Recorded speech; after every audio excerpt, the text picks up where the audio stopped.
नमस्कार। राजस्थान की तमाम फटाफट खबरों में आपका स्वागत है। राजस्थान की खबरों के लिए आपसे निवेदन की यदि आपने हमारे चैनल को सब्सक्राइब नहीं किया तो कृपया करके आपके अपने चैनल को सब्सक्राइब कर लें। आप सब्सक्राइब करते हैं तो हमें हिम्मत होती है सही और सच्ची खबरें आप तक पहुंचाने की, वरना मीडिया में किस तरह की खबरें आपको पेश की जाती है यह आप भली भांति जानते हैं।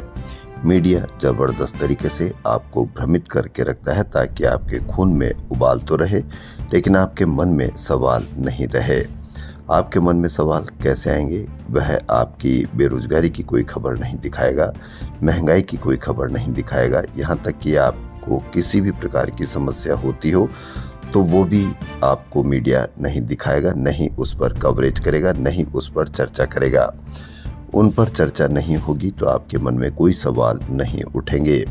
वह सिर्फ उन खबरों को दिखाएगा जो आपके जीवन से बिल्कुल भी संबंधित नहीं है, आपके समस्याओं को हल करने के लिए बिल्कुल भी वाजिब नहीं होगी। उन खबरों को दिखाएगा ताकि आपके खून में उबाल रहे। तो क्या है आज की वो बड़ी खबरें? निकाय चुनाव के लिए आचार संहिता आज लग सकती है। आयोग ने इस संबंध में तैयारियां पूरी कर ली है। निकायों के आरक्षण संबंधित रिपोर्ट चुनाव आयोग तक पहुंच चुकी है। ऐसे में माना जा रहा है कि संभावित शेड्यूल के अनुसार चुनाव की घोषणा आज शाम 4 बजे के आसपास हो सकती है। चुनाव आयोग निकाय चुनाव की घोषणा 2 चरणों में करेगा। इसमें सितंबर के प्रथम सप्ताह से वोटिंग की शुरुआत कराई जाएगी। हालांकि इस बीच ये विवाद भी सामने आया कि चुनाव की घोषणा में विधानसभा में पेश होने वाले यूसीसी बिल चुनाव की तिथि को प्रभावित कर सकती है। नियम के अनुसार बिल तो सदन में लाया जा सकता है लेकिन इसके बाद आचार संहिता उल्लंघन के कुछ बिंदु इसमें शामिल है। एसआई भर्ती 2025 अब चयन प्रक्रिया के फिजिकल टेस्ट की स्टेज पर ही हाई कोर्ट पहुंच गई है। अजमेर में बारिश से खराब हुए ट्रैक पर शारीरिक दक्षता परीक्षा कराने को लेकर दायर याचिका पर हाई कोर्ट ने परीक्षा के दिन की वीडियोग्राफी तलब की है। साथ ही गृह सचिव, भर्ती अधिकारी और आरपीएससी सचिव से जवाब मांगा है। अब देखना यह है कि एसआई की फिजिकल भर्ती को देखते हुए यह परीक्षा आगे होगी या फिजिकल टेस्ट में कुछ राहत मिल सकती है। एसएमएस अस्पताल में आने वाले मरीजों को इलाज के बाद अब डाइट चार्ट बनवाने के लिए भी दौड़ लगानी पड़ रही है। भास्कर की बड़ी खबर, Dhanvantari OPD trauma centre, super speciality block, Charak Bhawan एवं वार्डों में भर्ती मरीजों के परिजनों को बीमारी के अनुसार खान पान का चार्ट बनवाने के लिए 500 मीटर दूर एसएमएस के मुख्य भवन की 3री मंजिल स्थित किचन में आने जाने में ही सांसें फूल जाती है। कितने मरीज आते होंगे, कितने मरीजों के अभिभावक आते होंगे, लेकिन मजाल सोशल मीडिया ट्रोल बहादुर किसी भी 181 पर शिकायत करने की हिम्मत नहीं जुटा सकते। यदि वह 181 पर शिकायत करेंगे या कहीं पर भी कोई शिकायत करेंगे तो हो सकता है कि उनकी समस्या तो दूर, आने वाले और मरीजों की भी समस्या दूर हो सकती है। लेकिन यदि आप इसी तरीके से आप अपनी समस्याओं को यह कहकर या भाग्य के भरोसे छोड़ देंगे तो आपकी समस्या ज्यों की त्यों रहेगी। लेकिन यदि आप 181 पर शिकायत करेंगे तो सरकार इस पर अवश्य कार्रवाई करेगी। राजधानी में मंगलवार को एक साथ 3 बड़े मूवमेंट ने ट्रैफिक व्यवस्था बिगाड़ दी। सुबह डिग्गी यात्रा के कारण टोंक रोड और जेएलएन मार्ग पर डायवर्जन शुरू हुए। इसके बाद करीब 12 बजे जयपुर में वकील कलेक्ट्रेट सर्किल पर धरने पर बैठ गए। दोपहर में सीसकेम स्थित बिरला ऑडिटोरियम और ओटीएस में मुख्यमंत्री के कार्यक्रमों के कारण अलग अलग समय यातायात रोकना पड़ा। नतीजा यह रहा कि शहर के अलग अलग हिस्सों में दिन भर वाहन जाम में रेंगते रहे। सेशन कोर्ट परिसर में टीन शेड लगाने को लेकर हुए विवाद के चलते मंगलवार को द बार एसोसिएशन जयपुर के संयुक्त सचिव मनीष शर्मा के नेतृत्व में वकीलों ने सुबह 11:30 बजे कोर्ट परिसर में नारेबाजी शुरू की। दोपहर 12 बजे वकील गेट नंबर 1 के बाहर सड़क पर धरने पर बैठ गए और आसपास के रास्ते रोक दिए। वकील एसएचओ सदर के निलंबन की मांग करने लगे। रात 8 बजे एसएचओ लाइन हाजिर हुए, तब खुली सड़कें। मुख्यमंत्री भजन लाल शर्मा ने मंगलवार को पीएम ई बस सेवा के तहत 24 नई ई बसों को हरी झंडी दिखाई है। इनमें से जयपुर को 4 और भीलवाड़ा व कोटा को 10-10 बसें मिल गई है। इसके साथ जयपुर को 3 चरणों में अब तक 49 ई बसें मिल चुकी है। जयपुर में कुल 150 ई बसें चलाने की योजना है। आप दूसरे कामों में इतने लग चुके हैं कि कैसे बनेंगे गुरुजी? 77,000 में से मात्र 67 को ही 40% अंक मिल पाए हैं। राजनीति विज्ञान लेक्चर के 569 पदों में से 502 पद खाली रह गए। माध्यमिक शिक्षा विभाग के लिए स्कूल व्याख्याता प्रतियोगी परीक्षा 2025 में राजनीति विज्ञान के परिणाम ने चौंका दिया है। 569 पदों के लिए 77,000 आवेदन आए थे। घोषित परिणामों में मात्र 67 अभ्यर्थी ही 40% न्यूनतम अंक की बाध्यता पार कर पास हो सके हैं। ऐसे में अंतिम परिणाम के बाद 502 पदों का सीधे तौर पर रिक्त रहना तय है। इससे पहले वर्ष 2024 की स्कूल व्याख्याता भर्ती में भी राजनीति विज्ञान में 225 पदों में से 6 पद ही भर पाए थे। यानी कि जैन जी है वह अब समझे हैं, लेकिन उससे पहले जैन जी ने सोशल मीडिया बहादुर बनने का पूरा प्रयास किया और किसी को भी सोशल मीडिया ट्रोलिंग करने में एक नंबर रहे।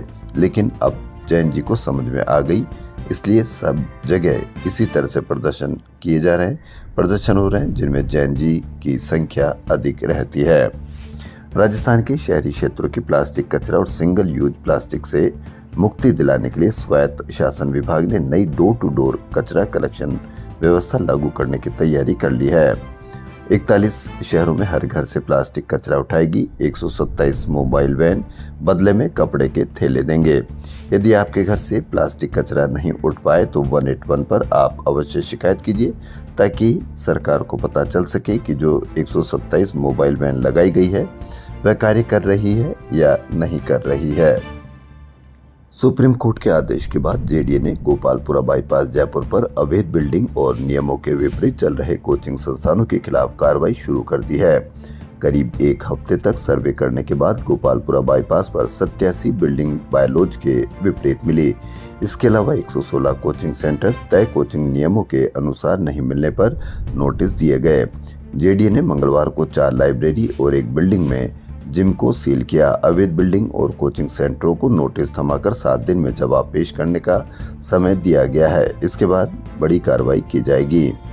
गोपालपुरा बाईपास पर 87 बिल्डिंग बायलॉज के विपरीत 4 लाइब्रेरी सील कर दी गई है।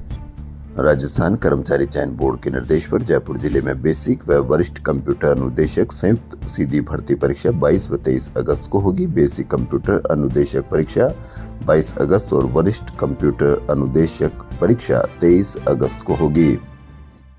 जयपुर कमिश्नरेट में 33 इंस्पेक्टरों के तबादले। 10 चुनाव आयोग के निर्देश पर साइबर थाने में 2 इंस्पेक्टर लगाए गए। नीट यूजी 2026 की काउंसलिंग के दौरान एमबीबीएस में प्रवेश लेने वाले निःशक्त जन श्रेणी के उम्मीदवारों को बड़ी राहत मिली। काउंसलिंग बोर्ड के अध्यक्ष डॉक्टर बीएल कुमावत के अनुसार इन उम्मीदवारों को फिजिकल वेरिफिकेशन के लिए बुधवार को एसएमएस मेडिकल कॉलेज जयपुर में नहीं आना पड़ेगा। दस्तावेजों का सत्यापन पूरी तरह से ऑनलाइन किया जाएगा। कांग्रेस प्रदेश मुख्यालय में 2 दिन से चुनाव टिकट को लेकर 6-6 घंटे मंथन चला। इसमें टिकट का नया फॉर्मूला तय किया गया है। कांग्रेस में पहली बार निकायों और पंचायत चुनाव में टिकट के लिए ऑनलाइन आवेदन करना होगा। पीसीसी चीफ गोविंद सिंह डोटासरा और पूर्व सीएम अशोक गहलोत नेता प्रतिपक्ष टीकाराम जूली ने सहमति दी है कि इस बार जैन जी को 60% टिकट दिए जाए।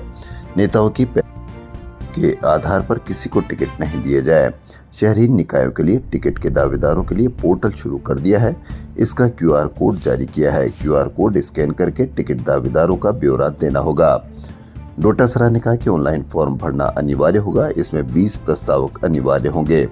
डोटासरा ने कहा कि 50 नहीं 60% टिकट युवाओं को देंगे। गहलोत ने जैन जी का ज्यादा से ज्यादा टिकट देने की पैरवी की है। टीकाराम जूली ने कहा कि युवाओं और कर्मठ कार्यकर्ताओं को तवज्जो दी जाएगी। जनता में चंदा चोरी को लेकर आक्रोश है, इसको जनता तक ले जाएंगे कि बीजेपी इस पर चुप क्यों है। पीसीसी में दूसरे दिन 23 जिलों के जिलाध्यक्षों पदाधिकारियों के साथ निकाय और पंचायती राज चुनाव की तैयारियों पर डोटासरा और सुखजिंदर सिंह रंधावा ने बैठक ली। सह प्रभारी चरणजीत राव भी मौजूद रहे। वहीं नेता प्रतिपक्ष टीकाराम जूली की अध्यक्षता में मंगलवार को कांग्रेस विधायक दल की बैठक हुई।